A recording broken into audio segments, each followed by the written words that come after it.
Hare Krishna, dear devotees, please accept my respectful obeisances. All glories to His confounded church of Prabhupada.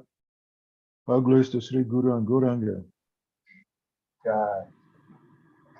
So you're welcome to Bhakti Vaibhava class for this morning. I will inform our teacher that the students are waiting for him. I think he's waiting to see that a few of us are there. So meanwhile, I'll play a virgin. Okay.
Hare Krishna Prabhuji, please welcome. Please accept our respect. Pranam. Jai Shri Prabhupada. Okay. So we can start straight up.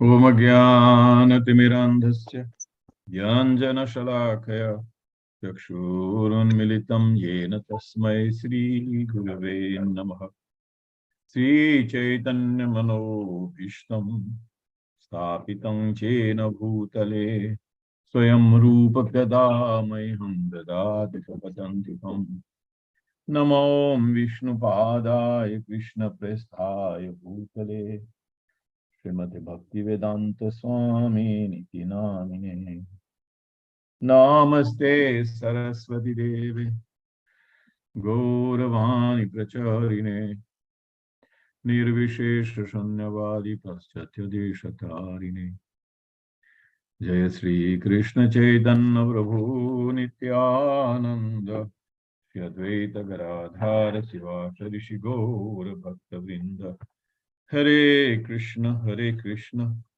Krishna Krishna Hare Hare Hare Rama Rama Rama Hare Hare Grantharaj Srimad Bhagavatam Ki Jai Shri Nitya Gaura Premanande Hari Hari Bol.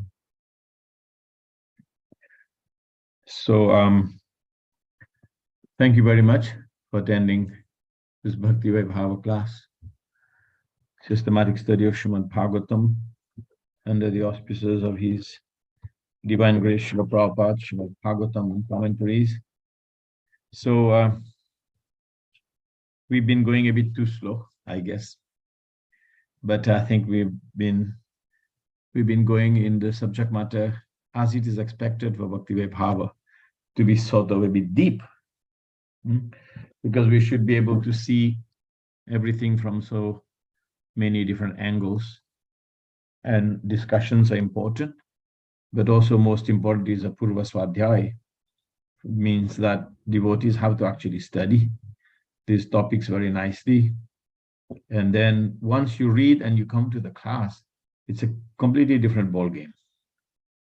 It's completely different. Once you read and you come, it's absolutely different. So we hope that you've been reading, and we carry on, and hopefully we can finish this chapter 2 today, right? And this is again narrations of Uddhava to Vidura, in deep separation, in ecstatic mood and deep separation from the Supreme Lord.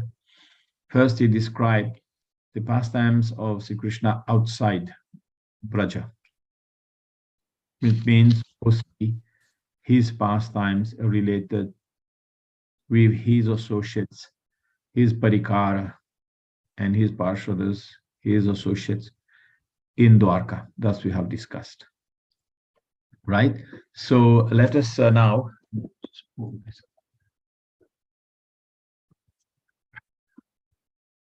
So anyone, what we can do is we can just have a review from you on what we discussed. What are the main points you took home from our discussions? What are the things you noted and you remembered? And then we can then take from there and we'll finish the chapter today. So what are the take-home points that you had? What are the points that you noted? What are the things that you remember? Please, let's hear.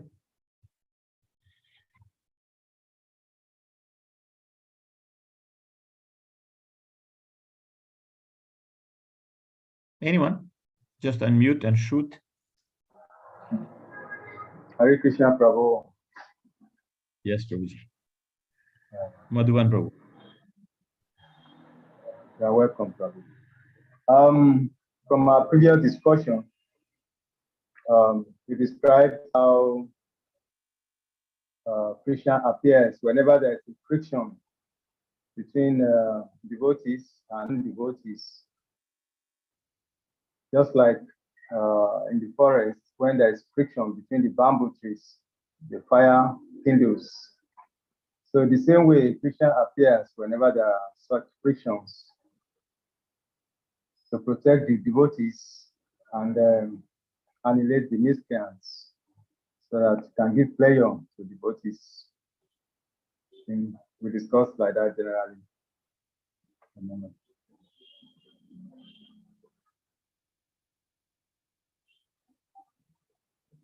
I mean, other things, anyone?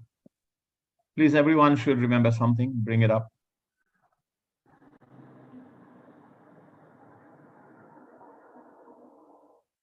Rasaban Prabhu, what do you remember?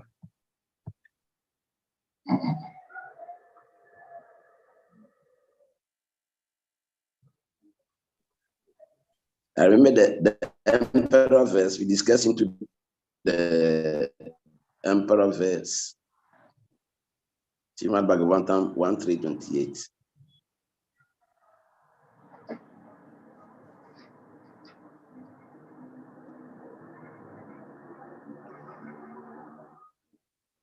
And also that when Krishna was around, there are two things.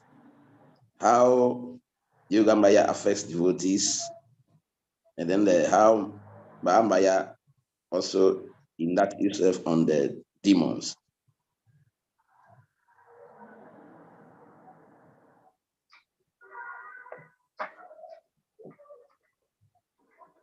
Very good point. The Paribhasa Sutra verse, as the emperor verse of Srimad Bhagavatam, everything has to be seen from that angle, and anything that doesn't correspond to that, Krishna being the Supreme Personality of God, the source of all expansions, incarnations, Chaturvyuha, and every other forms, Avesha, Prabhava, Prakasha, Vaibhava, every expansions, all coming from the Supreme Lord. Anything that diminishes that understanding is actually erroneous to the understanding of Srimad Bhagavatam. That's what it means, emperor verse. Okay?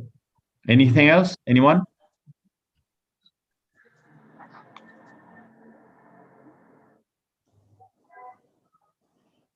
It's important we connect, otherwise. Hare Krishna. Hare Krishna, Prabhu. Yes, please. Yeah, we also discussed about the Lord's appearance. When it comes, the Prabhupada quoted from the Tata Upanishad about the Supreme Personality of Godhead, quoting the Nityo Nityanam verse, and how the Lord is the original person and the most supremely person. We talked about how the Lord manifests his prakas, I think that prakata forms, something like that. Right. Remember we discussed that Lord, he appears and then he also removes his darshan from the world, which was text 11, so on. Right? Yeah. And then the beauty of Krishna, we remember we discussed the beauty of Krishna. Yeah. And we discussed about how the demigods saw him as an incredible creation of Lord Brahma. Yeah. Yeah, we talked about the prakata and the aprakata nature. Incredible creation of Lord Brahma, that was in text 13. You know, the demigods assembled at the Rajasuya Yagya when he appeared. This, wow, he's the perfection of the creation of Lord Brahma. Funny, isn't it, that they think like this? Yeah, I have a question there. If they could think like that, it's as if they don't even have transcendental knowledge. They couldn't think beyond the materialistic level. And why do you think they couldn't?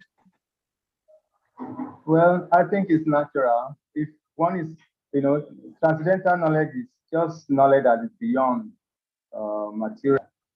So, the demigods, they have access to a lot of material facilities, material distractions.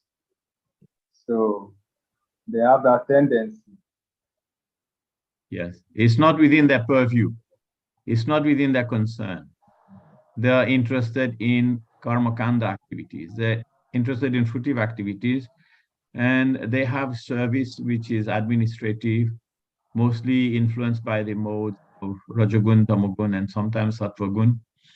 And therefore, they have no inclination also for understanding the Supreme Personality of Godhead. Of course, they're very much cooperative with the Supreme Lord. They never do anything against the Supreme Lord because they're administrative clan. Just like the ministers will not go against a prime minister. They always work as a cabinet, so they're always in conformity with the cabinet rules. So similarly, you see the demigods, they don't do anything. Individually, they can be tested. Indra was tested, Brahma was tested, and so on. Right? Anything else? Yeah, we also talked about the gopis, how they feel. I think that was where we stopped the discussion. How they feel bad Krishnas living there. I think that was the portion where we stopped. Right. So now we have, okay, please do that exercise and be ready that, I didn't want to alarm you with this in the beginning, but now this is going to be a compulsory thing for the 10-15 minutes, so that we find some connection between what we likely to study and between what we, and I will quote Bhakti Tirtha Maharaj. Personally, he was in Mauritius. We were trying to meet the Minister of Education, and he wanted to have a program of study for character building for students. And he met one of the Minister of Education at the temple, and I drove him, and when on the way back, he was talking to me. He said, it's very important that, because he knew people were saying that, I was giving Gita classes, and it was kind of appreciated. It was an important batch of professional people who were following Gitas, and out of them, maybe 10-15 of them become devotees. So I asked him, what is the best way you can study? He told me that. He told me, you can give a nice talk, you're a speaker. But most important is, you can only understand, and people can only understand maybe 25-30%. But when we discuss, people will remember 50%. And when you teach what you have learned, you will remember 75%. So just like now, the whole class of last week is coming to light because we've been discussing. So we will follow that guideline from His Holiness Gurudev. So we will actually implement this. This was a personal instruction he told me. So we will implement this class. So you be ready to speak, and everyone. I don't want to make it a point to point out, we want to hear from this devotee, that devotee, but I hope that 7 of us here and 8 of us here, we will all speak. Every single one of us will have to speak on what we studied. And when you have that little expectation And also knowing that we're doing that to please Gurudev, then it makes it nicer. Okay, so we will carry on. Lord Krishna's mercy and bewildering activities. Right? So what was bewildering? We also discussed a little bit of that, and then we stopped. It was text 15, isn't it, Sarika? Yeah, actually, yes. We stop on 15. We will continue in text 16. Yes. Okay. So we will carry on with the 16. Okay. So there we are. Om Namo Bhagavate Vasudevaya. Om Namo Bhagavate Vasudevaya. Om Namo Bhagavate Vasudevaya. Narayanam Namaskrityam Naram Jeva Narottamam. Deving Saraswating Vyasam Tato Jayam Udhirayet. Nasta Prayeshu Vadreshu Nityam Bhagavata Sevaya. Bhagavati Uttama Shloke Bhaktir Bhavati Naishtiki. So I will read the text 16. Okay, 3 to 16. The third canto, second chapter, entitled Remembrance of Lord Krishna, and text 16. Mam kledayati etadajasya janma vidambanam yad vasudeva gehe praje chavaso ribhayat iva swayam purad vyavatsid yadananta viryaha. When I think of Lord Krishna, how he was born in the prison house of Vasudev, it's Vasudev, although he is unborn, how he went away from his father's protection to Braja and lived there incognito out of fear of Krishna, our enemy, and how, although unlimitedly powerful, he fled from Mathura in fear. All these bewildering incidents give me stress. I did talk a little bit about that. And I did talk about how Lord Krishna had arranged Yogamaya, with Yogamaya. He had a meeting with her. He had a Ishtagoshti with Yogamaya in the spiritual world, called her up and said, okay, we have some arrangement to make down Bhoma Vrindavan. We have to go down there. This is a situation. Did you check the verse out? Gachadevi Vrajam Bhadre. Okay, I will just catch up with that. And I want you to read this for Janmashtami, and you will find a beautiful angle to give class for Janmashtami. I will just look into this. Gacha.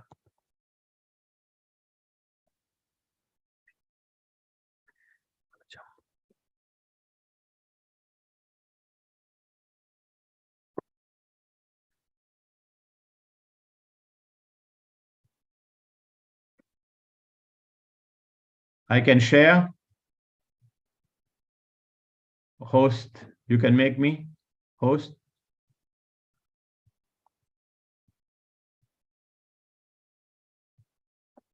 Yes, can share now.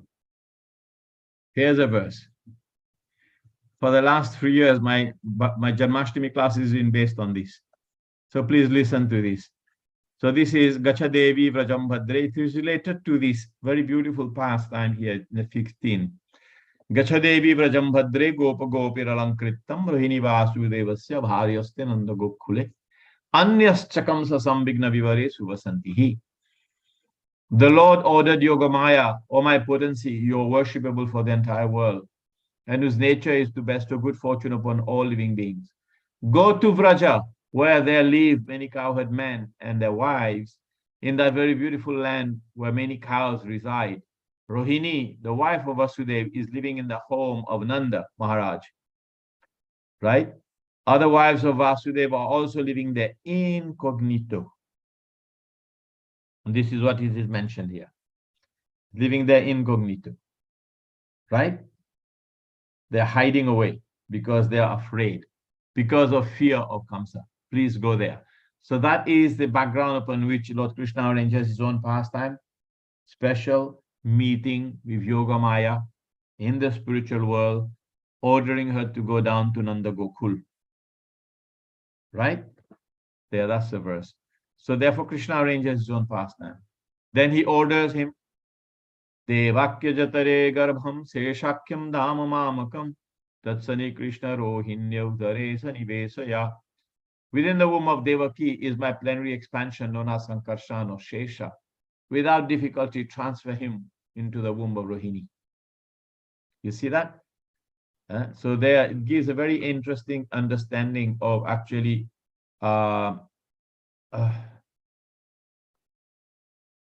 it gives a very interesting understanding of the whole tattva of Lord Krishna being born in the house of Devaki. 2 boys are born. They combine together. And what is the position of Shesha, which is Balaramji, and so on. It gives a whole explanation very nicely. So this is a very, and of course, Yahudhava is remembering this. Okay, so he's remembering this, and we talked about this. So we go to 17. The bewildering, it says, Krishna begged pardon from his parents for their inability to serve their feet. Why he begged pardon? Because he was transferred. He did not get an opportunity to serve Devaki and Vasudeva. So they said, we could not serve you, Pitaji and Mataji. So due to being away from home because of great fear of Kamsa, so yasya cha Kamsa sambhigna vivaresu vasantihi, 10 to 7, what we just read. So he said, oh mother, father, please excuse us for this inability. So look at Krishna's compassion, sweetness, auspiciousness, and incredible, this is the standard of his character. He is begging apology to be excused for his inability to having served Vasudeva and Devaki. But Vasudeva and Devaki wanted to have Krishna as their son. They did get him as their son, but they never asked to actually rear him, bring him up. So they got him as a son, and that's it. And then he left. But he's asking forgiveness for this. And this is kind of very sweet of the Supreme Lord. Oh, Father, please excuse us. All this behavior the Lord gives. So you think about the Lord being such a great personality, so highly cultured, educated, intelligent, capable, rich and everything in every way. And then his very humble behavior gives pain in the heart of Uddhava. So anything you want to bring up in this purport? If you have read, you made some notes, or otherwise we're not going to go very fast. Anyone else?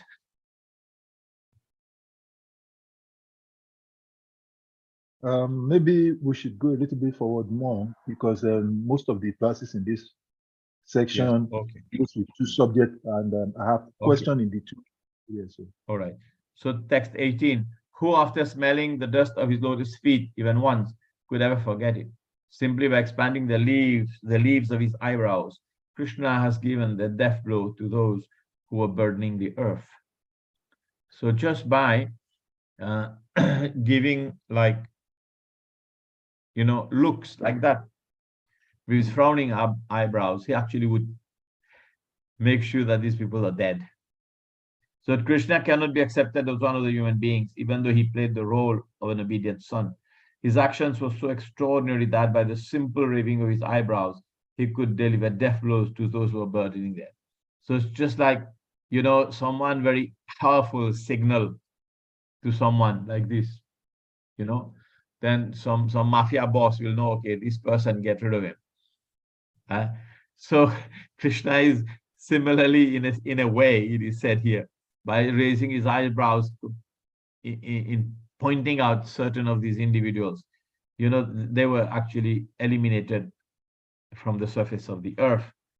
So he is remembering so many of these things. So you have personally seen how the king of Chedi, Shishupal, achieved success in yoga practice. Although, how did he achieve success in yoga practice? Interesting. Although he hated Lord Krishna, even the actual yogis aspire after such success with great interest by performance of their various practices. Who can tolerate separation from him?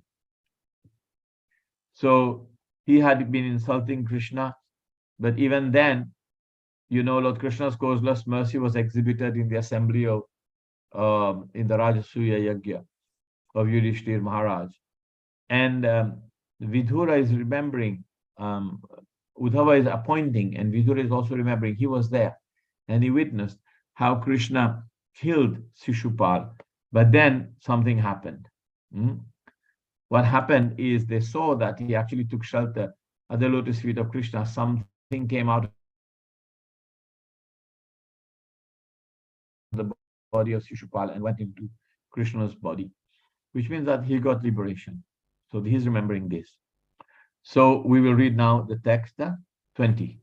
Certainly others who are fighters on the battlefield of Kurukshetra, we're seeing the lotus-like face of Krishna so pleasing to the eyes, they achieve their abode with the Lord.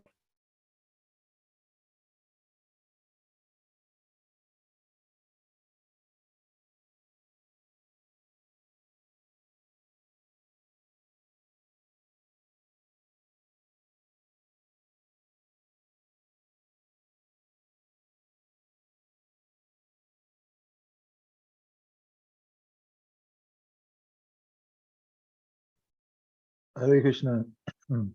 Prabhu's network has freeze again, so we'll wait a little bit for him.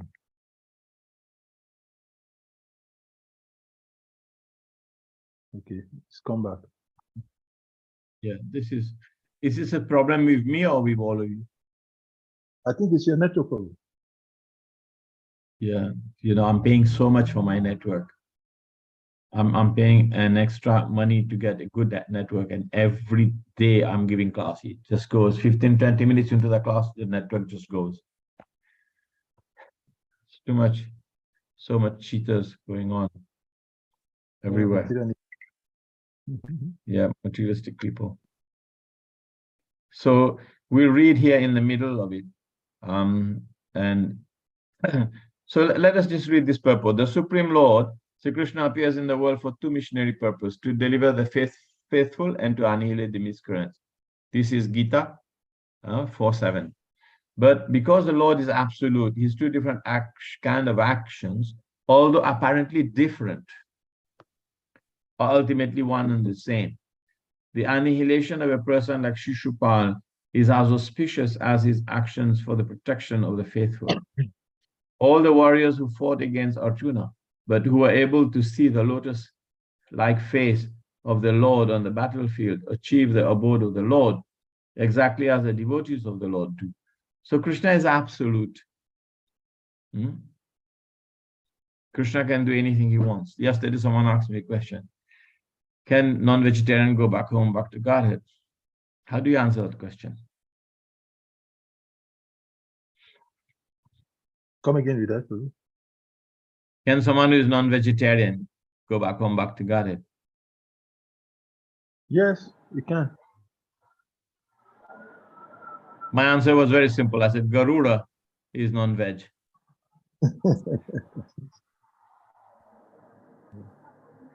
So we have to stop being sectarian in our approach. We have to go higher. If Krishna wants him, So yeah, and the warriors from the other side of the battlefield saw Lord Krishna at the front. They appreciated his beauty, and that dormant instinct of love of God was awakened. So Krishna is all attractive. So his feature of all attractiveness is actually what attracts everyone's mind.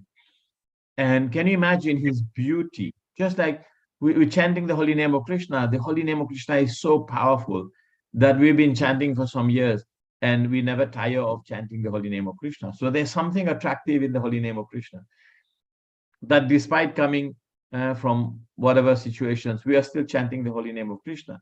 So that is a very powerful thing. Now, Krishna's beauty is obviously so attractive that if you just ever saw Krishna, he will captivate your mind, because his very name means one who attracts your mind. So those people, even though Krishna was in the front of the chariot, driving the chariot, wherever they saw him, in the midst of this army, in the midst of this hurly-burly of action, in the midst of all these interesting and intense activities, suddenly someone's mind, my God, look at this person, he's so beautiful. bang, you're gone. You're liberated. Can you imagine? And this is what it is being said here. So he said, you know, the Lord pleasing to the eyes of the sea, even the warriors from the other side of the battlefield saw Lord Krishna at the front. They appreciate his beauty, and the torment instinct of love of God was awakened. That's special dispensation by the Lord. You know, just a small darshan, because they're engaged in a battle that he wants. He wants this war. So they become all part of his game plan. So therefore, he becomes part of the game plan. He gives the mercy.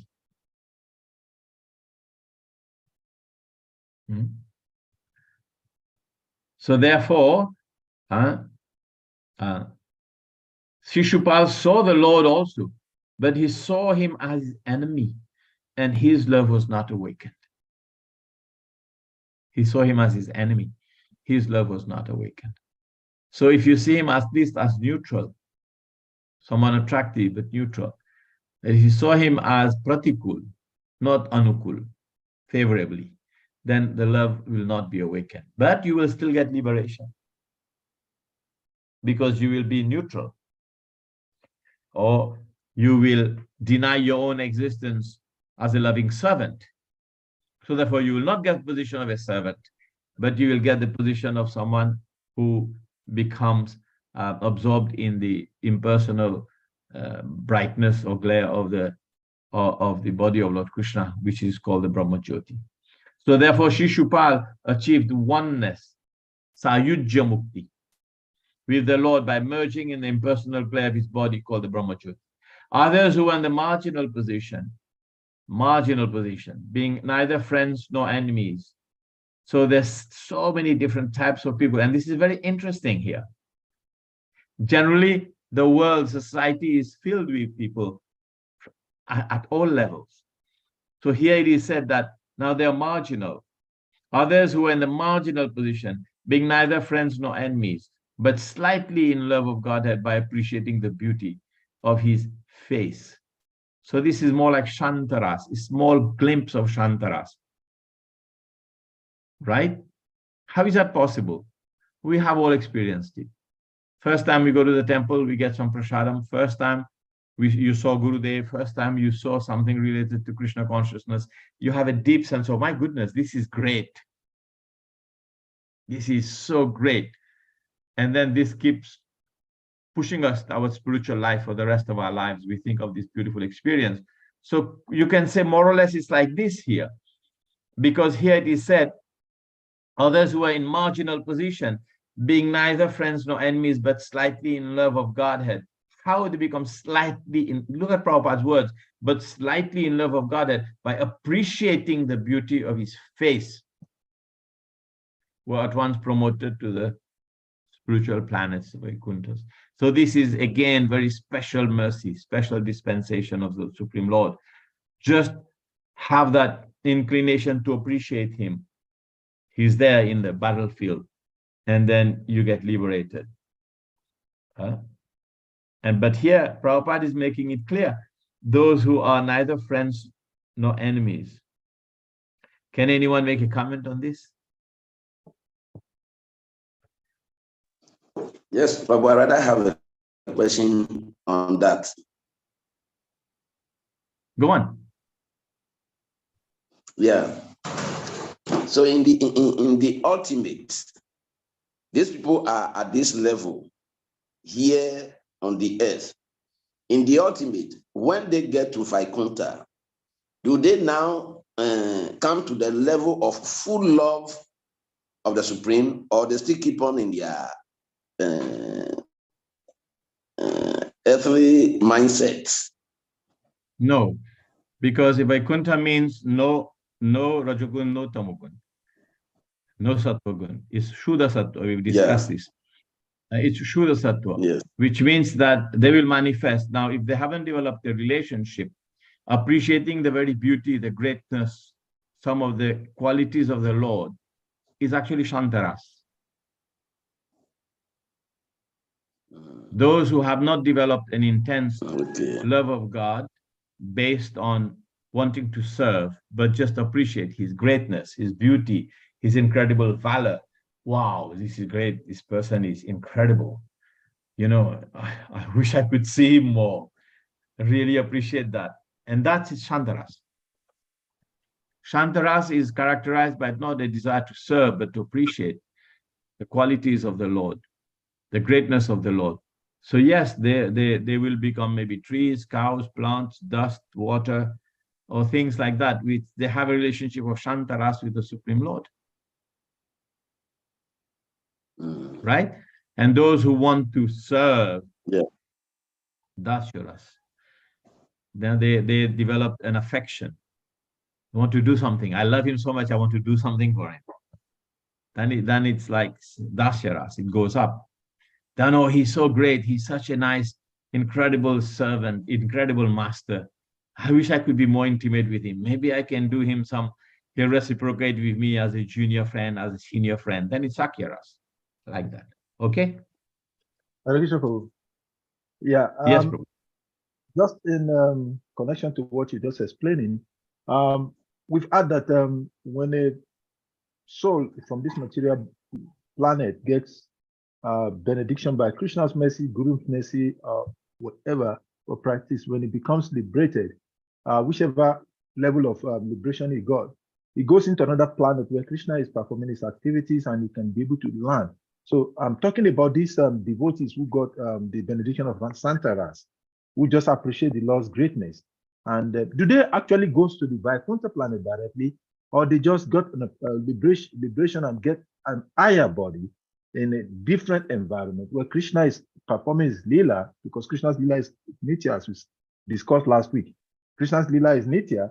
So, so do they get the benediction to go into another Krishna's lila environment and get to develop that mood, or they just go to Vaikuntha planet? Because if someone is just appreciate the Lord's greatness and they just go to Vaikuntha planet, is there promotion there?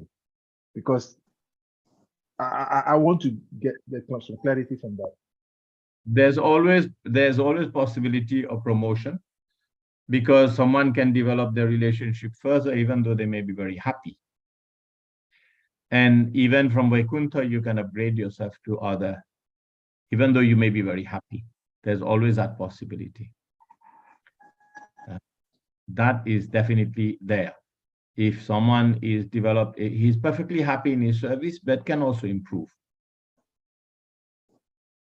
Okay. So from the point of view of the fact that here we could see that it is actually Kripasiddhi, they're getting perfection by the Lord's Anukampa. And says in the verse up there, so the word Anukampa, that is by his mercy, by his causeless mercy, all those who left the body. So it is causeless mercy means it actually, everything is Krishna's mercy, but causeless mercy in that case we talk to become Kripasiddhas. You know? So just like Shivananda Sen's dog attained the spiritual world. So like that. Okay, does that answer your question? Yeah, it answers. But in relation to this Bhagavad Gita 7:19, where Krishna says, "Bahunam Jammanam Ante Genavaman Propadyanti Vasudeva Savamiti Samatna Sudaraba," that after many births. So does this also has to do with those who are Anukampa, as you just explained, the mercy of the Lord? Because that verse seemingly relates to someone who is a sadhaka, who practice through the process of sadhana bhakti and then gradually elevates. That's what that verse is referring to. But this special mercy of the Lord, do they also fall into this category of many births? Okay, I think we can distinguish it from understanding the verse that you quoted, Bahunam Janmanam Anti. This is a perfection by Jnana Bhaktas. That is, those who practice Jnana, they become so incredibly elevated but the path is difficult. So if you take the path of Jnana to become, actually that verse, Bahunam Janmanam Ante, at the end of many births, Jnanavan, one who's a Jnanavan, which means that one who's a Jnani He is trying to extricate himself from the contamination of material modes of nature by the process of jnana. And it takes a long time. And those who follow that path and come to that platform of complete purity. And so it is, for example, the path of the child Kumara. So after many, many years of traveling, looking, getting here, and then hearing different pastimes of the Supreme Lord Sri Vishnu from Lord Brahma, they decided they want to go to Vaikuntha. So after many, many births, for many, many years, so bahunam janmanamante jnanavan mam prapadde vasudevam. So that is a perfection attained by the Jnanis. They take many, many births to come to that platform, right? And similarly, there's a verse for the yogis. You know, they take the very difficult path, and after many, many, many, many long period of time of practice, they can attain perfection, right? But here we see this is more like the Lord's mercy acting, because they are involved directly on, because like you mentioned about they go to the planet where Krishna is performing pastime, right? Mm-hmm. But you seem to forget what is in front of you. You're thinking what's the next prasadam, but the prasadam in front of you is they are in Krishna's pastime.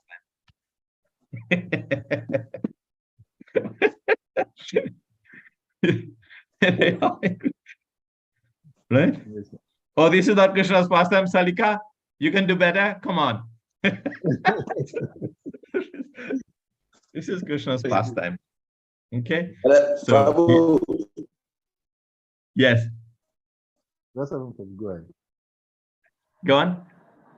Yes. In all the ultimate, is it not all by the jurisdiction of Krishna? Whatever Krishna wants that the living entity does, or the living entity has a jurisdiction or a choice to make? Of course, the devotees have choice. We always have a choice. This is our only wealth. We have independence of choice. Whatever the devotee wants, Krishna will fulfill, because it's never something that is imposed upon us. Whatever we want, Krishna will facilitate for us to achieve. Yeah. You know, it's depending on our inclination. Yes, Jyoti Swarup Prabhu. I have a question in the same line. Actually, I want to know, because of our desire, we are here, I mean, to the earthly planet to enjoy. But I want to know whether we were in Vaikuntha or with the Lord once. If we were there, then how come we had a desire to enjoy? And if there is any chance, let's say if we are practicing now, and in any life, if we become perfect and go back to Golok Vrindavan or Vaikuntha, is there any chance to come back? Because we are hearing that when we go back, there is no return.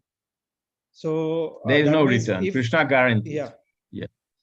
So yeah, Krishna does guarantee, once you return there is no chance of coming down. Of course, this is a very controversial angle of discussion for many years in ISKCON. There's two schools of thought, those who think that the jiva, not a leaf falls from Vaikuntha. And from our parampara and our sampradaya, Srila Prabhupada says, we actually came down from there. So, but we accept what is Srila Prabhupada's version, because he is our master, he is our guide, and we cannot lose our faith in him just because of something that maybe other people, maybe even rightfully so, having better arguments on it. But anything can be there. And Prabhupada does also say even the gopi in association with Krishna can come down. Now, yesterday we were discussing the pastimes of Jai Vijay. And Jai and Vijay, they were in Vaikuntha in the service of the Lord. Of course, that was special arrangement. Krishna wanted to have very special, powerful persons to do pastimes. But Krishna can arrange anything. So that question cannot be definitively answered, but it is answered from the angle that Prabhupada said, we came down and don't worry about it, we have to go back. But once we go back, we won't come down. So that is a standard answer, and I will stick to that answer and not get into other discussions, Jyotishoru Prabhu. Right? We'll accept that. Okay. And Okay. I cannot explain better than Prabhupada has done. So we will stick to that. And I'm happy. I'm happy sometimes that some things, actually my angle is this. I'm happy sometimes that something doesn't make sense. And other people have better idea than Prabhupada. But still I will reject their idea and I'll accept Prabhupada. Makes me feel good.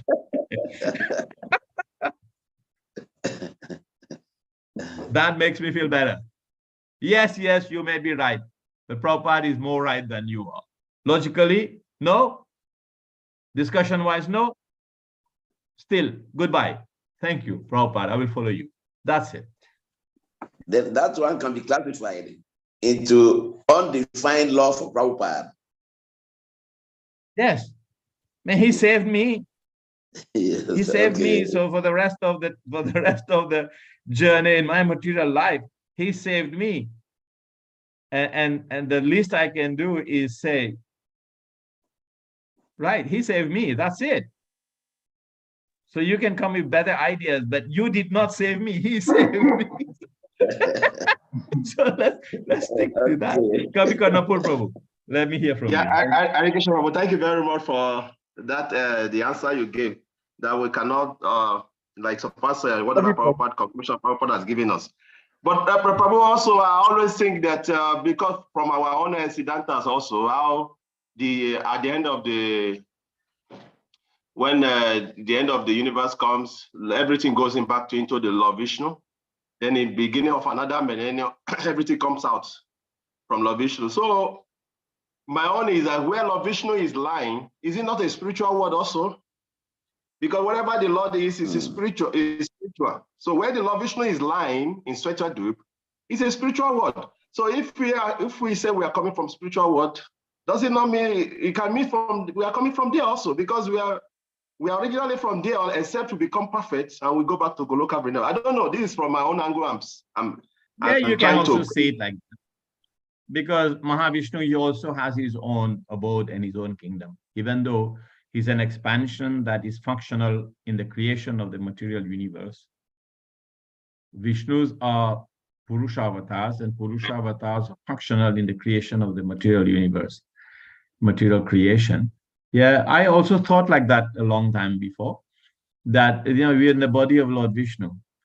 So is in that, in Shushupti, we are breathed in, and we are resting within his body. And even when there is pralaya, naimitic, timely, daily pralaya, the end of the day of Brahma, what happens to the jivas? They go back in the body of Lord Vishnu. And their mind, our mind and intelligence, subtle body goes into the heart of Lord Vishnu. It is explained in, I think, 2.6.11. You can read it in 2.6.11. So, that is one angle. It may not be a siddhantic answer. It may not be proper tattva, because there the jiva has no choice. Because there the jiva is being manipulated. He is not doing that out of his own choice. So there his volition, his desire to choose, or is not functional. So therefore, it is just the rigmarole of creation and destruction. So so that also can be there. So someone else who had, Madhuvan Prabhu. I will be brief in my questions, and you can always have more thoughts, but we have to move. Yeah, go on, Madhuvan Prabhu. Thank you very much, Prabhu. Thank you very much. Yes. So you asked us to give a comment on type of liberation when we discussed somebody who was neutral, but because he appreciates seeing Krishna, then attains liberation. I think then briefly we talked about someone who is always been a Krishna in form of who hated Krishna. Because of it, always meditating also in that mood. And that's an example of Sisupa. So this liberation, I think they are on different categories. And when they attain liberation, then the text also explains that the Jnanis and the impersonalists, that the level of liberation they attain is equal with that of someone who has enmity or thinking of Krishna, but attain liberation because of the personal contacts he has with Krishna. Then, but the third category of liberation, which the devotees have due to the love they have for Krishna, I think that one is superior to the previous levels of liberation. That is, those who are inimical, then those who are neutral. Hare Krishna. I think I'm correct, or I don't know if I'm correct, Prabhu.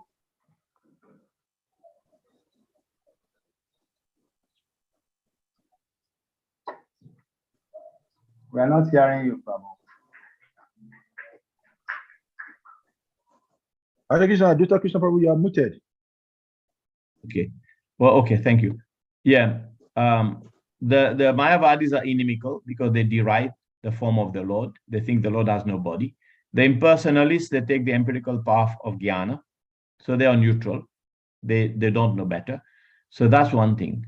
Now, those who are inimical, actually, when they're inimical, then they criticize the Lord. They're actually considered to be dead. So they're considered to have actually destroyed their own existence. So therefore, in one sense, they become liable for impersonal liberation. From that angle also you can see that by criticizing the Lord, they actually kill themselves. They're Atmahana. Atmahana means the opportunity for further emancipation of the soul does not come to them. Therefore, the best is, and if they are killed by Krishna, then impersonal liberation, because they have no tendency for positive relationship, appreciation, or anything. But they are very much into a destructive mode. But because the soul can never be destroyed, and the possibility of advancement of the soul, emancipation of the soul gets stopped in the impersonal Brahman. Yeah? Thank you, Prabhu. Thank you very much. Thank you. Okay, Yes, so Prabhu. Yes, Rasaman. Yes, even there, since consciousness is always evolving, taking the case of Shishupal, for example, now Shishupal is liberated into the Brahma Jyoti of Krishna by the writings of Srila Prabhupada after many millions of years. That soul comes back again. Yes. So in the ultimate, want those souls who have attained the impersonal liberation comes back now to search for pure love of God. Yes. I once read a book, Mundaka Upanishad, in Hindi. I was sitting in a house of an impersonalist. That was an Upanishad, and I was reading it. And there I even read, I can't remember that, even read the thousands and thousands of years that the soul stays in Brahmajyoti and then it finally comes down.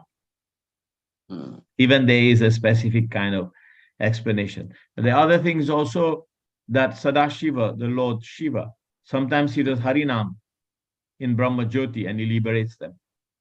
Okay. So Krishna, we don't believe in eternal damnation. Of course, impersonal liberation is not damnation. Eternal liberation is entering the Brahmajyoti where everyone is fully happy, in existence.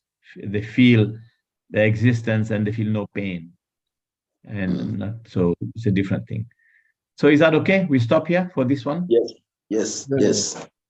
Okay, but okay, so then which one I'm reading here? 19, 20? Forgot now. My thing is 21, moving. 21. 20 is there. 21. 21. Okay, let me just so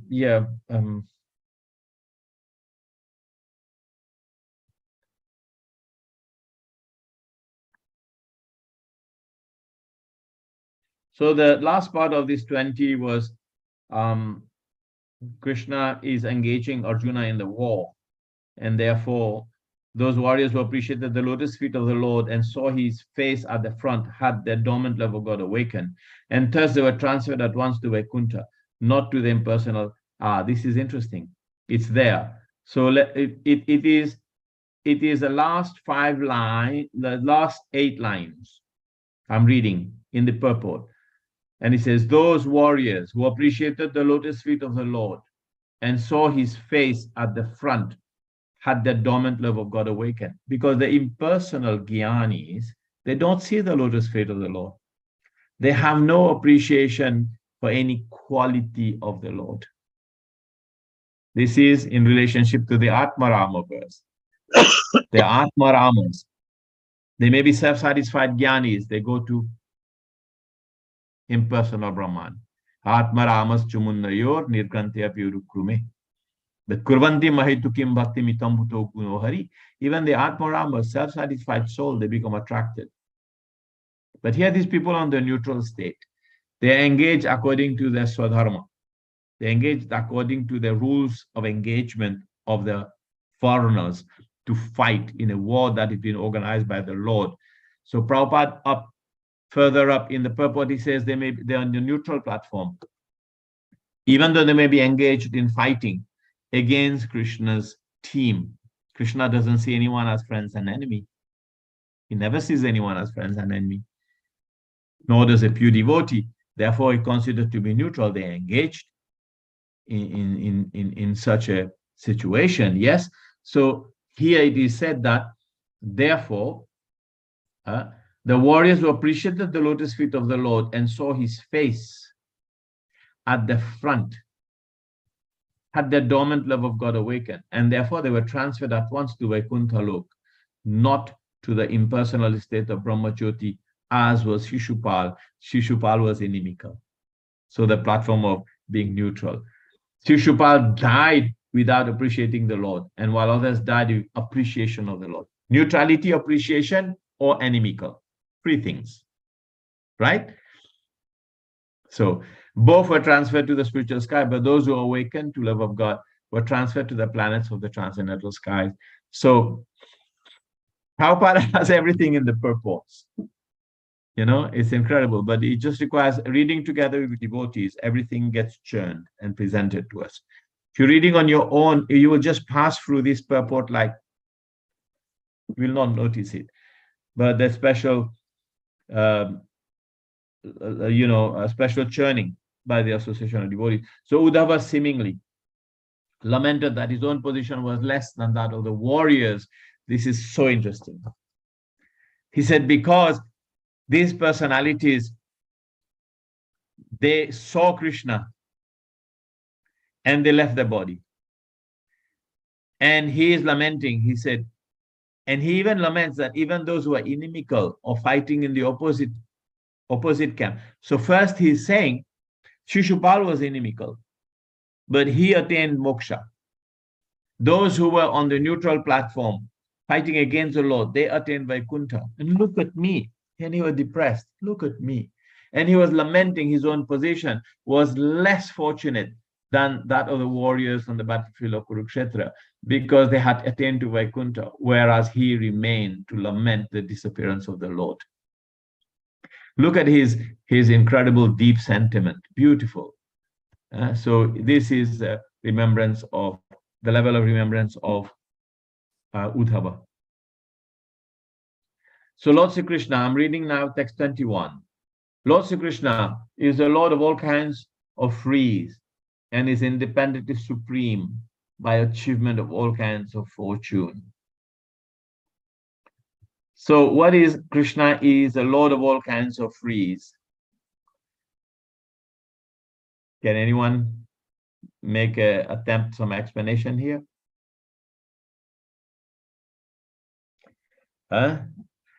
There's free dham, material world, Mahesha dham, spiritual world, free modes of material nature.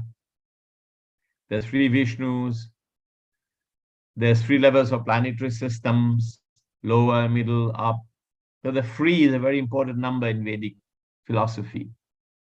So Lord Krishna is the Lord of all kinds of frees and is independent, supreme achievement. There's free path, the jnana, the yoga, and the bhakti. So many frees. So he's worshipped by eternal maintenance. Then there's three types: creation, maintenance, destruction. Free again, right? So he's worshipped by the eternal maintainers of the creation, who offers him the paraphernalia of worship by touching the millions of helmets to his feet. So in the purport, Lord Krishna is so mild and merciful, as described in the above verses, yet he's the Lord of all kinds of frees. He's the Lord of the free world, the free qualities, modes of nature, free Purushas. So many frees there are. The innumerable universes, and each and every universe has the different manifestations of Brahma. Then there's Brahma, Vishnu, and Rudra, free personalities again. And there are different manifestations of Brahma in each one of them, different manifestations of Vishnu in each one of them, different manifestations of Rudra in each one of them. Beside that, there is Sheshamurti, who bears all the universes on the hoods, and Lord Krishna is the Lord of all of them. As the incarnation of Manu, he is the original source of all Manus in innumerable universes. Each universe has manifestations of 504,000 Manus. This is an interesting information. Prabhupada, in this purpose, he talks about all universes. Generally, you don't get to see that so often. Bhagavatam talks about this universe. But here he's saying that all universes have 504,000 Manus. How do they have 504,000 Manus? Because in each day of Brahma, right? Now, this is a very, very important information. Very important information. This information here. Each universe has a manifestation of 504 Manus. I will share a file and I will explain to you why I think it's very important. Just give me a minute.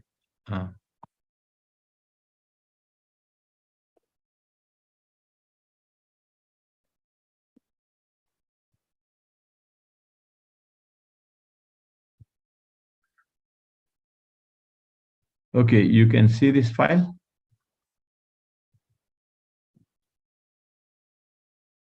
Okay, this is the present Manvantara, right? Can you see it? Please answer. Yeah, we can see Prabhu. Okay, so here you have the Manvantara. Then you have here, so therefore I think I've put a note somewhere, 504,000. How do you come to 504,000 Manvantara? Because you have 14 Manvantaras in each day of Brahma, right? So each universe has manifestations of 504. How do you come to that? Do you know how you come to that? It's like, huh? You can enlighten us, Prabhu. Huh? Can I explain, Prabhu? Okay, here. So, so one day of Brahma, you have 14 Manu. Okay, and one day of Brahma, 14 Manu times 30, a month, and then times 12, and then times 100 years. So how much is that? 14. That is 500. That's 504,000. 504,000. Okay. Right? So this is what we're calculating here, because in each day of Brahma, there's 14 Manu. Okay? in each day, and 1 day, 1 month for Brahma, there's 30 times 14. And 1 year of Brahma, there's times 12. And 1 lifetime of Brahma, there's 100. 504,000 Manus in each day of Brahma, in each life of Brahma. Right? Do you follow me, Prabhus? Yes, Prabhu. Yes. 14, Now, 14 Manus in 30 days, by 12 months, by 100 years. right. But this, we know that this is our universe, right? Mm. Do you follow me, my friend? Yeah. Right.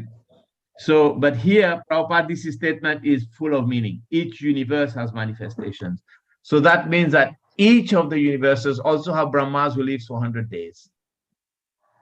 That's what it means. Now, that's what I'm saying is very important. So that means that other universes, same.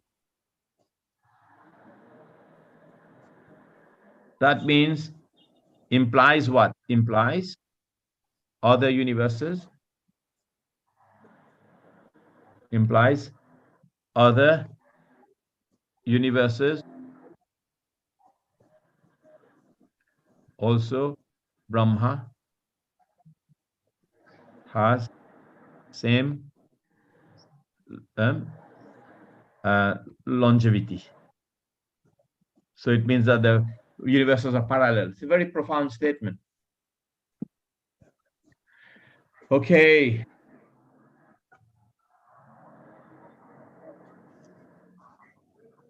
So he's the original source of all Manus in innumerable universes. So our universe has 504,000 Manus.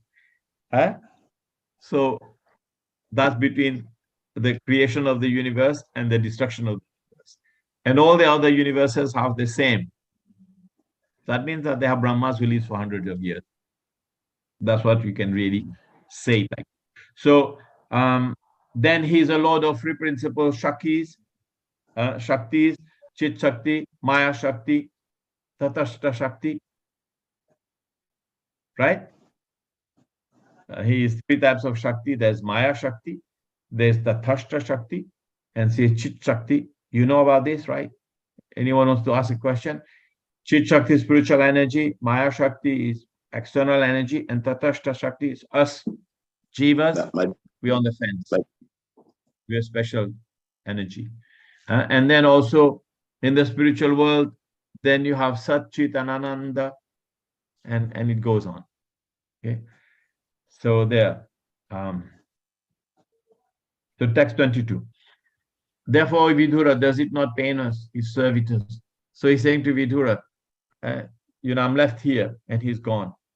So he said, doesn't pain us, his servitors, when we remember that the Lord used to stand before King Ugrasena, who was sitting on the royal throne and used to submit explanations before him. The Lord was not, he was serving under Ugrasena as a king. Ugrasena was the emperor or the king.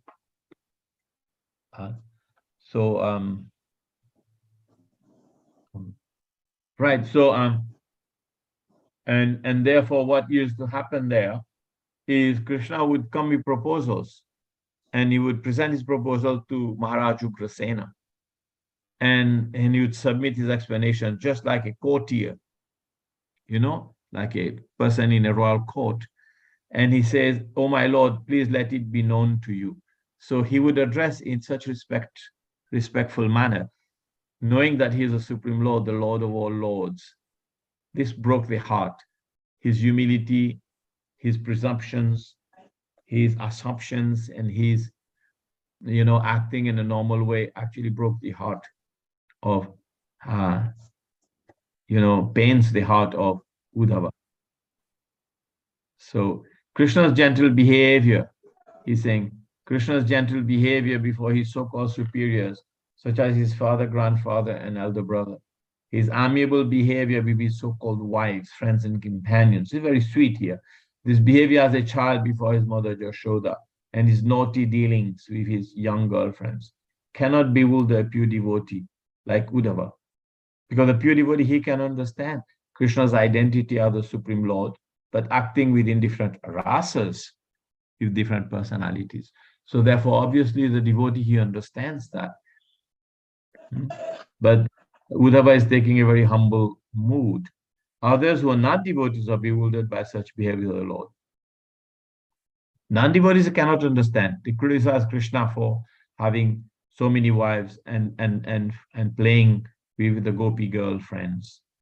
But the devotees understand the mastery of his different rasas.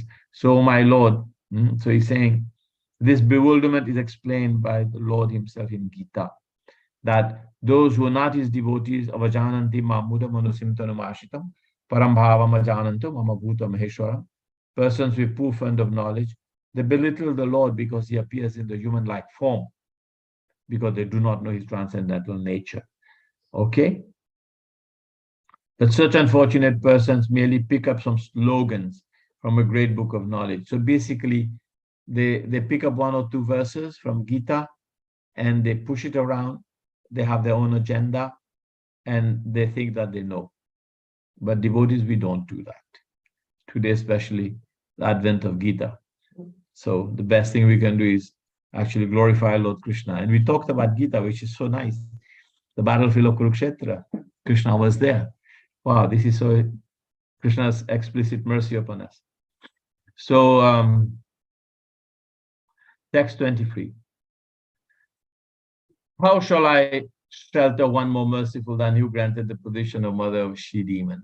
This is a very essential verse in the Srimad Bhagavatam in the second chapter.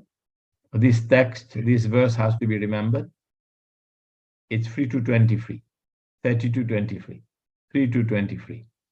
Okay? So this is a special verse. And I think all devotees should remember this verse. I don't know whether it forms part of the verse that you're supposed to memorize. Okay? But generally in the VIHU, we memorize this verse. Ahobakiyam stanakala kuttam jigam shayapayayadapi ashadavi lebe gatim dhatri uchitam tatunyam kamvadayalum sharanam brajema. So, alas, how shall I take shelter of one more merciful than he who granted the position of mother to a she-demon, Putana, although she was unfaithful?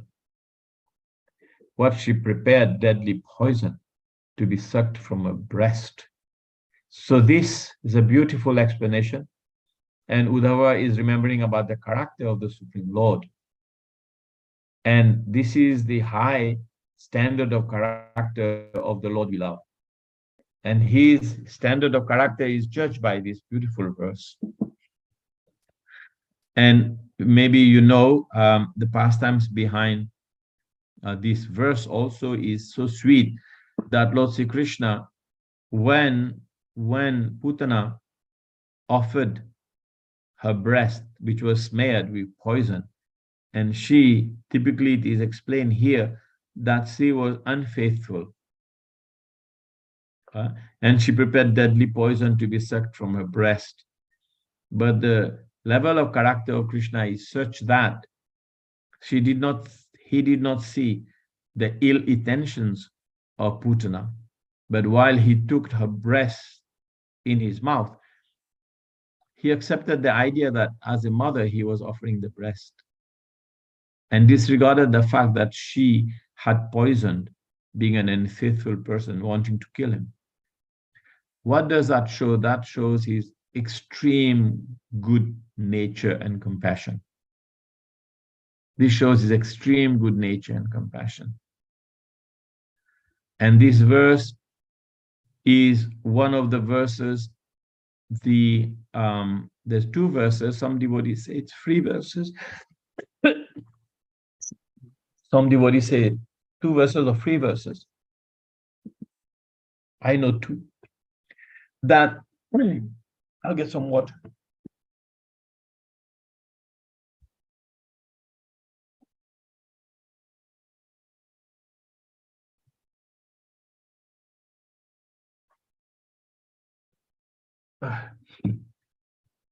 When Lord Vyasadeva called out to his son when he left home. After appearing in this world, after being 16 years in the womb of Vatika, his wife, and he came out of the womb and he disappeared without any sanskar, without initiation, without any rites being performed. And Vyasadeva shouted, and it is explained in Srimad Bhagavatam, he could only get the echo of the forest trees. Yes, Hare Krishna. And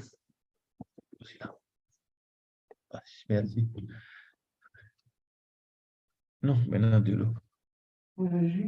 no, so this Vyasadeva, he sent his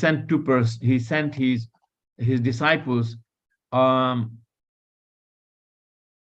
disguised as woodcutters, people who gather wood in the forest. And they went to follow his son. And he said, wherever you see him, please chant these 2 verses.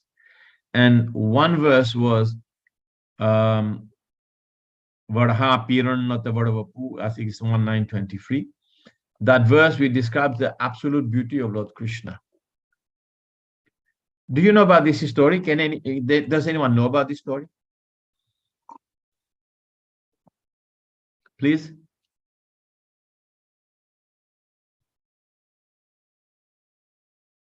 No? Okay. So then he says, wherever you see him, please recite these verses. So they were pretending to be woodcutters. So they recite this one beautiful verse. It's one of my favorite verses. And I don't want to talk about my own relationship with that verse, but some other day, which I heard in 1979. But this verse is here. I mean, I get it back. Let's put it here.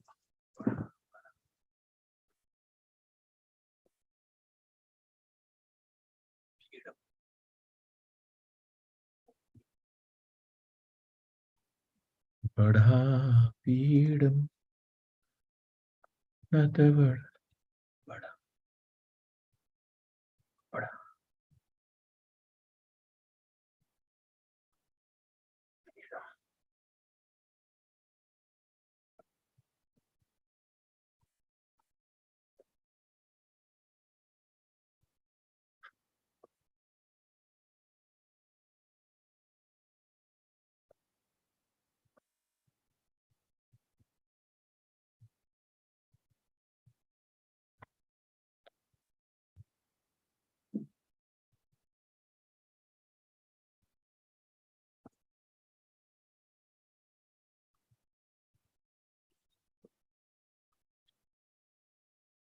I'm just looking for the verse.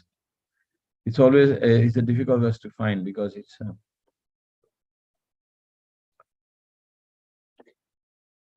Badha Pidam Nata Badavapu.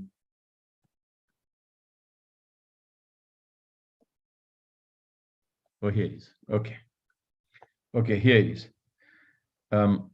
I should share, no? Okay. So he told his students, he said, wherever you see him, you chant these 2 verses. And one of the verses described the super excellent beauty of the Supreme Lord. Can you see these, Prabhus? Yes, we can see it. Yes.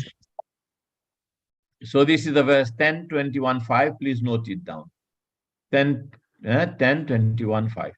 And it goes, Badha Pidam Nata Badavapu Karnayo Karnikaram Vibradvasa Kanaka Kapisham Vajayantim Chamalam Randranvedo Radhaya Sudhaya Purayan Govavindai Vrindaranyam Sabadaramanam Pravasada Gita Kirti. This describes the Supreme Personality of Godhead entering the forest of Vrindavan as a beautiful dancer. So let me read the translation. This is called the Rupa Madhuri, the sweetness of the beauty of Lord Krishna. So they would recite this verse. And the verse meaning is wearing a peacock feather ornament upon his head, blue karnikara flowers on his ears, a yellow garment as brilliant as gold, and the Vaijayanti garland. Lord Krishna exhibited his transcendental form as the greatest of all dancers as he entered the forest of Vrindavan. Beautifying it with the marks of his footprints, he filled the holes of his flute with the nectar of his lips, and the cowherd boys sang his glory. So this is the artful way of dressing his suvasa, and his beautiful dress as an ecstatic dancer is being described in this verse. So this Badha Pidam Natavadavapu Karnayo Nikharo Randhran Venu Radharusra. So this describes the super excellent beauty of the Supreme Lord. So those two assistants of Vedavyas, they would chant this verse. And Sukadev Goswami was completely absorbed in transcendence. He was in jnana. He was completely free of influence of the modes of nature, but had no attraction for the Supreme Lord. So then at this point, Hare Krishna Maharaj, Chandra Pranam. Some humble obeisances.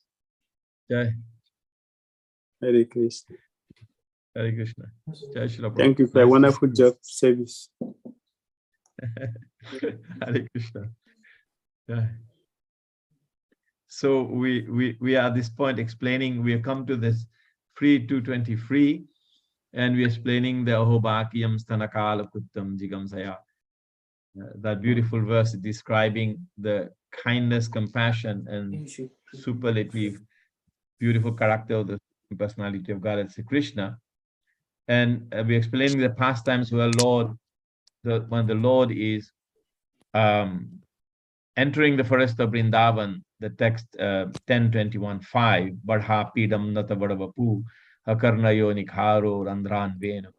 I actually was not going to say it, but because you have, I will tell you one story, Maharaj. One beautiful story related to this verse, because it relates to myself, so I was trying to avoid it. But it was in 1979, and in our home in Arsenal, there was a Gaudiya Math Swami that was visiting Mauritius. And my father had given, we had a very small house, corrugated iron and all. And my father had given him a small room, and he was staying. And he was cooking every day for himself. And he had Gorkatahar Murtis. And ISKCON was fairly new in the country, and he was staying in our home. And daily we would offer him some bhoga, and he would cook. And then he would offer, and he would do Gorkatahar Arti, and he would sing. Jaya Jaya Gora Chande Gora Gadadhare Arati Ko Sobha. So then one day, he asked my father, we should organize some katha for him. So we organized beautiful past katha in our yard, and we put a pandal, a small tent. In those days, life was very simple. That was 1979. So you can imagine this is about 50 years ago, 40 years ago. So we organized pandal, and then he was speaking about Sukadev Goswami for 2 days in a row. And then he spoke about this verse. We were just putting this verse. I will put it back on here. This verse. Let me share it.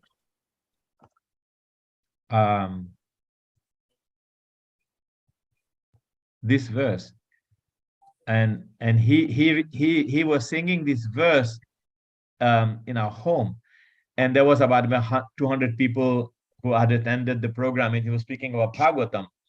And he was singing this verse in exactly the way I'm singing, and it goes like that.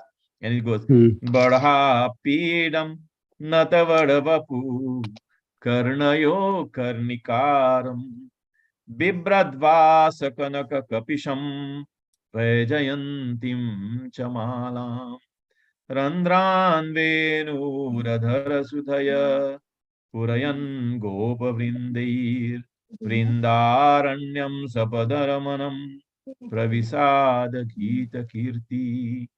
And he was explaining, wearing a peacock feather ornament upon his head, blue karnikara flowers on his ear, a yellow garment as brilliant as gold, and the Vajayanti garland, Lord Krishna exhibited his transcendental form as the greatest of all dancers as he entered the forest of Vrindavan, beautifying it with the marks of his foot. He filled the holes of his flute and the nectar of his lips, and the cowherd boys sang his glories.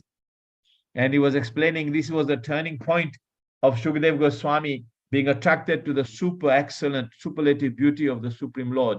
And he changed, and his heart changed. And then he was explaining to us that then he said, but this person is so beautiful, so attractive. How can we not be attracted to him? But what about his heart? What kind of a person is he? Then they recited this verse we are studying just now, which is 3:23. Aho bhakyam sthanakala kuttam jigam shayapayadapi asadavi lebe gatim dhatri uchitam tatunyam kamva dayalum sharanam vrajema. Then they said, oh, how shall I take shelter of one more merciful? So this is actually explanation of Shukadeva Goswami, because he heard that verse which transformed his life from the Jnani Bhakta to the pure devotee, the Mahabhagavat who gave us Bhagavatam. So he's saying, how shall I take shelter of one more merciful than he who granted the position of mother to a she-demon Putana, although she was unfaithful, and she prepared deadly poison to be sucked from her breast. So in the class, the discussion is the Atmarama is attracted to the superlative, beautiful qualities of the Lord. Atmaramas chamunnayor digrante apyurukrume kurvantim ahitukim bhakti mitambuto guno hari. So these two verses transform Sukadeva Goswami, even though he was absolutely transcendental person, uninfluenced by the modes of material nature. So this is the standard of character of the Supreme Personality of Godhead. He is most beautiful, yet incredibly kind, compassionate. And when he has the opportunity to be given a choice of taking what we offer him, he takes the offering if it is nice, doesn't look at our bhava. Like the bhava, the emotion, the tendency of Putana in this case was not very nice. But because she was offering her breast, his standard of character is such that he took that, oh, she's being my mother. She's offering me her breast to suck. She's given the position of of mother in Vaikuntha, in the spiritual world. Lebe gatim dhatri. Dhatri means nurse. Uchitam tatunyam. So he's given the position of dhatri. And when we offer Krishna our bhava, our emotions, and the offering is not so nice, then he accepts our emotions. Like Vidura was offering banana peel and throwing the banana. And so he accepted it because such is the standard of his character. So Uddhava's sentiment, thinking about all of this, is actually causing him, his eyes filled with tears and he cannot properly see. And this is what we are discussing. So you want to add something, Maharaj, to this discussion? That's beautiful. That's beautiful. Yes, I like the way you explain. Our bhava is the main thing. That's the main thing that Christians see. And the item may not be important, but the bhava, the love that goes with the item makes it very, very important. That's a very valuable point. Thank you. Hare Krishna, Maharaj, Yes. please accept my presence of Vishukova.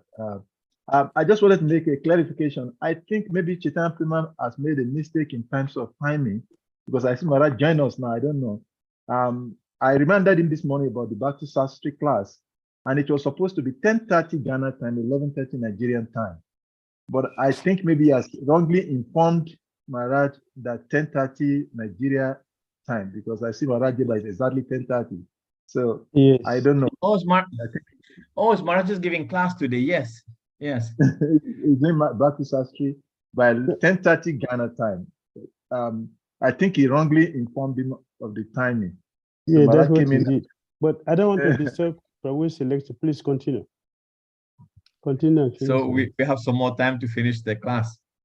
Yeah, Right. please We're go going a ahead. bit too Go ahead. slow because okay. No, it should follow. So, That is above your emotion. So continue with it. Don't worry. okay, Prabhuji. Hare Krishna Maharaj. Thank you. So now we're studying text 24. I consider the demons who are inimical towards the Lord to be more than the devotees, because while fighting with the Lord, absorbed in thoughts of enmity, they were able to see the Lord carried on the shoulder of Garuda, the Lord of Tasksha, which is Kashyapa, and carrying the wheel weapon on his hand. So Uddhava's feeling of separation making his devotional bhava so intense that he is feeling so unfortunate that the Lord left him here. And remember in the beginning when Vidura was asking him questions about his relatives and so on, he skipped all of that and he went straight to describing the Lord because his heart was full of remembrance of the Supreme Lord. And therefore, he's again remembering here that even he considered the demons who are inimical towards the Lord to be more than the devotees, because while fighting with the Lord, absorbed in thought. So again, when you see that verse is following the verse, the preceding verse, he is actually glorifying the very high standard of character of the Supreme Personality of God, Sri Krishna. And that's what we have to take out from these explanations. And that is what's making him, first you see how he described the Lord standing as a courtier in the royal assembly hall of Ugrasena, and he would present himself with his ideas. And then he is describing how he offered the position of mother. So he is actually enumerating this beautiful high character of the Supreme Personality of Godhead. So able to see that in these verses here. Text 24 does the same thing, right? Because so it's in as devotees, we have to understand that, yeah, Krishna sees our bhava more important because we want to be free of the contaminations of the modes of nature. That's obviously there. And also, the Lord also wants to see that we develop the anukulya, favorable attitude to devotional service, because we are engaged positively in the practice of devotional service to please the Supreme Personality of Godhead. But the interesting point in these verses is Uddhava's presentation is that he doesn't even care for that if you're giving him something, even inadvertently. If the warriors happen to see the beautiful face of the Lord in the battlefield, he actually awards them liberation. So this again multiplies by 1,000 the beautiful character of Supreme Lord Sri Krishna. So if you read that purport, and we'll just read it, and then we'll make some extra points if there are things to be added to the discussions. The Asuras who fought against the Lord face to face got salvation due to their being killed by the Lord. That's one thing that we discussed in the text 22 as well. The salvation of the demon is not due to their being devotees of the Lord. It is because of the Lord's causeless mercy. So we discussed that, which is Kripasiddhi. They attain perfection by the Lord's mercy. Right? So anyone who is slightly in touch with the Lord, somehow or other is greatly benefited, even to the point of salvation, due to the excellence of the Lord. Can any one of you relate to this also? How the Mother Earth considered herself unfortunate after the disappearance of the Lord, that no more my body is being touched by the lotus feet of the Lord. Right? So great fortune is there when the Lord is on the planet. And even salvation is available to people who are inimical. So even, so he's so kind that he awards salvation even to his enemies because they come in contact with him and are directly absorbed in him by the inimical thoughts. So when Krishna is present on the planet, when the Supreme Personality of Godhead is doing his pastimes in other universes, we can immediately gather from this that he comes to this world to save us. He comes to this world to recuperate the conditioned souls in numbers that we cannot fathom, we cannot understand, because he is so incredibly merciful. So actually the demons can never be equal to the pure devotees. So let's see what Prabhupada says here. But Uddhava was thinking in that way because of his feelings of separation. He was thinking that at the last stage of his life, he might not be able to see the Lord face to face, as did the demons. So this is a natural sentiment of the devotee. The fact is that the devotees who are always engaged in the devotional service of the Lord, in transcendental love, are rewarded many hundreds and thousands of times more than the demons by being elevated to the spiritual planets. So of course, there's no comparison. Those who engage in the devotional service of the Lord, they're given the opportunity to have a relationship, to develop the relationship with the Lord. And the demons are also given certain positions, but it is never to be compared to what the devotees get. So the demons and impersonalists awarded the facility of merging in the Brahma Jyoti, effulgence of the Lord, whereas the devotees are admitted into the spiritual planets. For comparison, one can thus imagine the difference between floating in space and residing in one of the planets in the sky. The pleasure of the living entities on the planet is greater than those who have no body and who merges with the molecules of the sun rays. The impersonalists, therefore, are no more favored than the enemies of the Lord. So this is Prabhupada's special, I would say, special angle or bias towards the impersonalists, because he actually treats them as enemies. He treats them as enemies of the Lord, because they deride the form of the Lord and they have no inclination to appreciate the different qualities of the Lord. So, Prabhupada considered impersonalists to be atheists. So in one sense, they actually also kill the Lord indirectly in their mind, in their thought, in the way, in their philosophy, because they think that the Lord has no arms, no legs, no eyes, no body, right? So text 25. I wanted to finish more of that today, but it's taking time. Vasudevasya devakyam jato bhojendra bandhane chikisur bhagavanasya samajena viyachitaha. The personality of Godhead, Lord Sri Krishna, being prayed to by Brahma to bring warfare to the earth, was begotten by Vasudeva in the womb of his wife Devaki, in the prison of the king of Bhoja. So again here, we are still in the section where we are discussing the pastimes of Sri Krishna.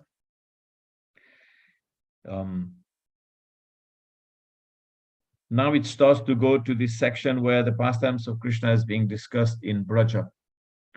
This is a borderline.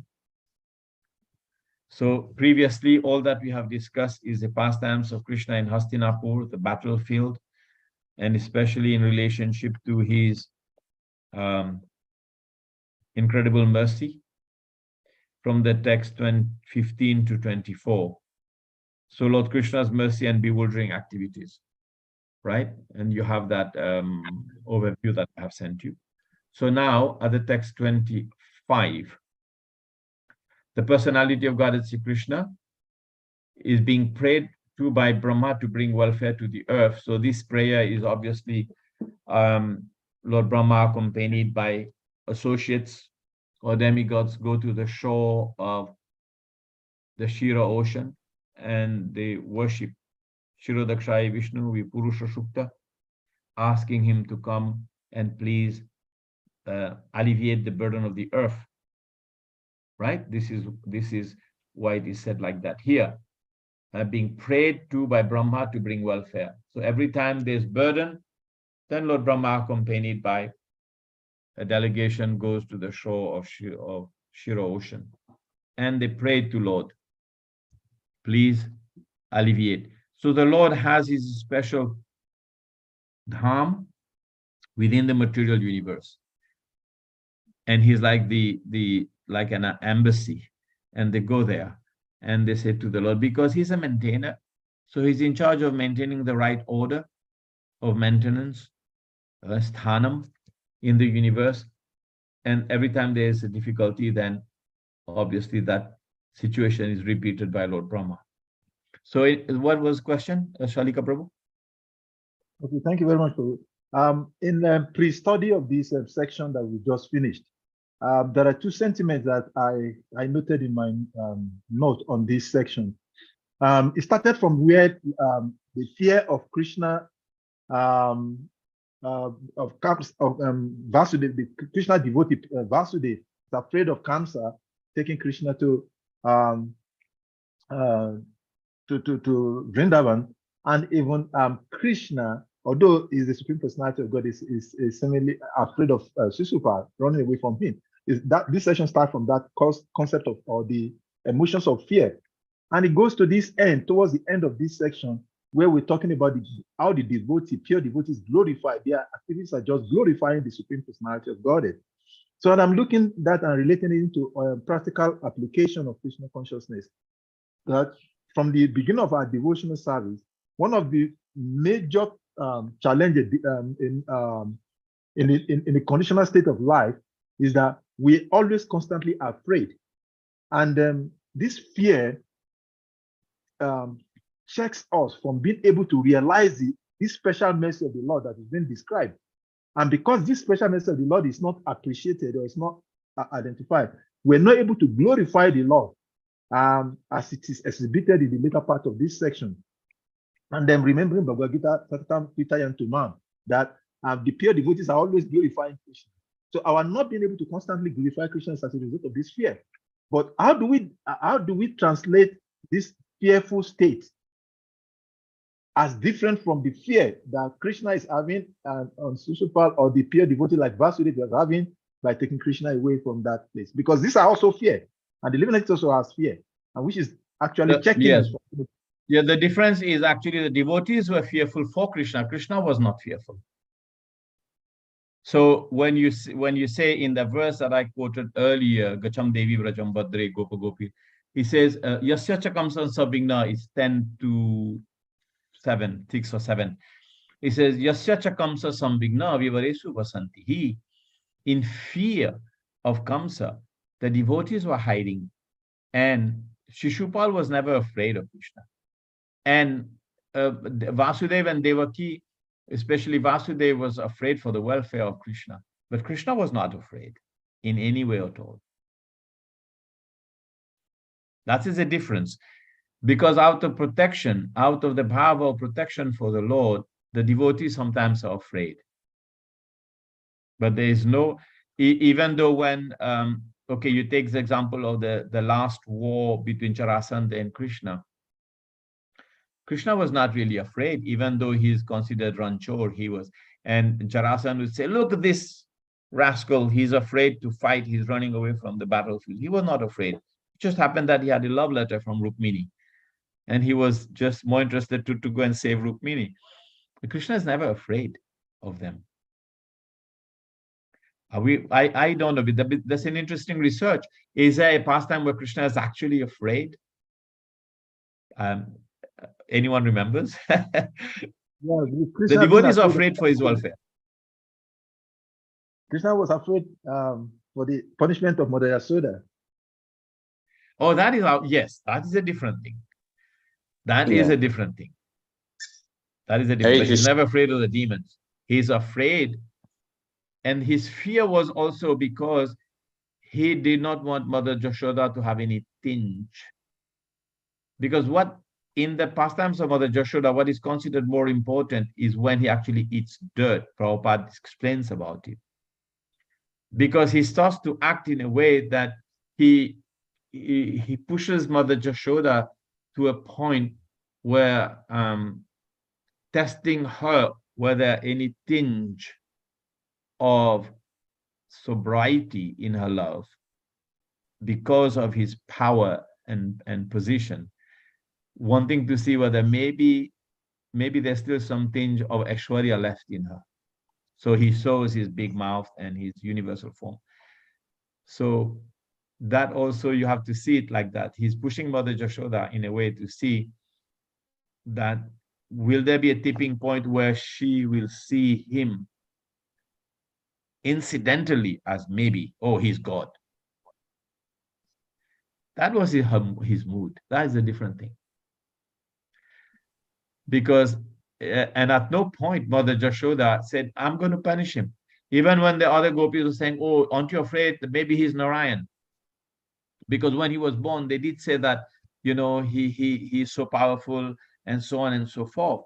Aren't you worried? He said, he may be Narayan for you, but for me, he's my little boy, and I'm going to punish him. So that was, that fear of the Supreme Lord was pastimes in emotional ecstasy. It is not any kind of fear for, yes, the fear is there. But that's a nice thing you brought this up. It's very nice. But he was never afraid of the demons. Mother Jashoda was always afraid for his protection. And yes, Chitraputra, what is the question? Sarika, does that satisfy you to begin? Yes, okay. Yeah, okay. Chitra. Yeah, Hare Krishna. Yes. As my question relates to Salika Prabhu's question, yes, I wanted to know more whether that fear said in text 15. I'm unable to hear you.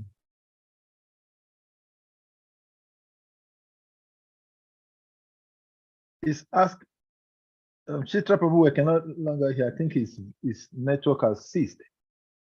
He was asking about Krishna, he said doing as his enemy. Are they the same, or there's a difference? Your line is breaking, Chitra Prabhu. So your line was breaking. I couldn't hear you, Chitra. Can you repeat the question? Okay, my question is that those two fear that is being described in text 15, text 16, that Krishna went away from his father's protection out of fear of his enemy, to live in Vraja, out of fear of his enemy. And that fear, that particular fear has been mentioned. And as Salika Prabhu suggested, gave a relation, when Krishna was being binded by Mother Yashoda, Krishna also had another fear.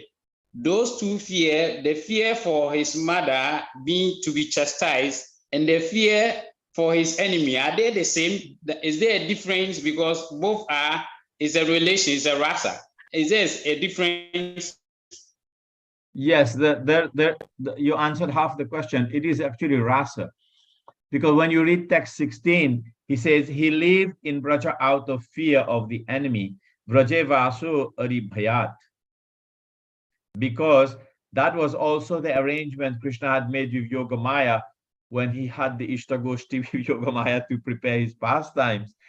And he said to Yogamaya, Yasya cha Kamsa sambigna vivaresu vasanti. He said, out of fear of Kamsa, they're living in incognito. Rohini and other wives of Vasudeva are living in the house of Rohini. So that is a fear that is explained, that is there in the pastimes of Sri Krishna, which is the fear of the devotees for the welfare of Krishna. And even in the text 16, he said, because you have to see it, the emotional bhava, the bhava, the sentiment of Uddhava that is being expressed here. So it is mixed with rasa. It is mixed of the realization of the relationship of Uddhava with the Supreme Lord. So when he's saying, although unborn, he took birth, and then he's saying he lived in Braja out of fear of the enemy. Not that Krishna was afraid, but the devotees were afraid, right? Whereas in the pastimes of Jashoda, he was actually afraid of Mother Jashoda. Okay. And the interesting thing, it was not a pretense that he was afraid. He was actually afraid. Because to be able, I mean, how can you enjoy a rasa if you're pretending? He was actually afraid. Yeah. Okay. Thank you so much. Thank you. You can't pretend to be in love with someone and enjoy that relationship. It has to be love. No. Yeah. Okay. Right. Okay. Thank you so much. Thank you. Thank you. So we will stop here because we have to respect Maharaja's schedule. And again, I'm really apologize to you. It's going slower than I thought. Yeah, it's okay, Prabhu. I think it's mercy. It's going slower than I thought. But once you get my style of teaching, I'll go a bit faster. But Prabhu, I think this style is good because this one enhances our assimilation. And the essence of all is how we can assimilate the knowledge. Yeah, once I was giving class and Bhakti Chaitanya Maharaj, he made a comment. He said the way Advaita Krishna is going, take 150 years to finish Bhagavatam. So we don't want that either. So I was starting new class some 4 years ago, systematic study, and I was trying to lay some basic ground. But now I do 20 verses in 2 hours, 20 verses in 2 hours now with the systematic study here. So I'm hoping I'll go the same speed, but we will get there. And then we will do 20 verses or so each session. So thank you so much. Kavikarnapur Prabhu, we take a last questions and we'll stop. Yes? Yes, Prabhu. Just there's only 1 minute remaining. I will just use that. It's regarding the verse that Aubakiyam Salakala Kutam. Are you hearing me, Prabhu? Can you hear me? Yes, I hear you. Yes. So regarding that verse, when you were describing that verse and the glories, how it is connected to Shukadev Goswami, it brought my memory of the same verse cited in Chaitanya Bhagavat, when Gadadhara Pandit and Mukunda, they went to see Pundarika Vidyanidhi. It's the same verse they used for putting Pundarika Vidyanidhi in trance, and he forgot everything. I just remember that verse. Yes, very good point. And that verse also mentioned, the Barhapidam verse also mentioned in Chaitanya Charitamrita. I cannot get the reference, but it is a beauty, the Rupa Madhuri, the sweet beauty of the Lord. And the Ahobakiyam Stanakala Kutam explains the beautiful character and the compassion of the Lord. 2 things. But it also there's a third verse, but some acharyas differ. Some they said there's a third verse. We'll bring that up next time. Thank you so much. It's great,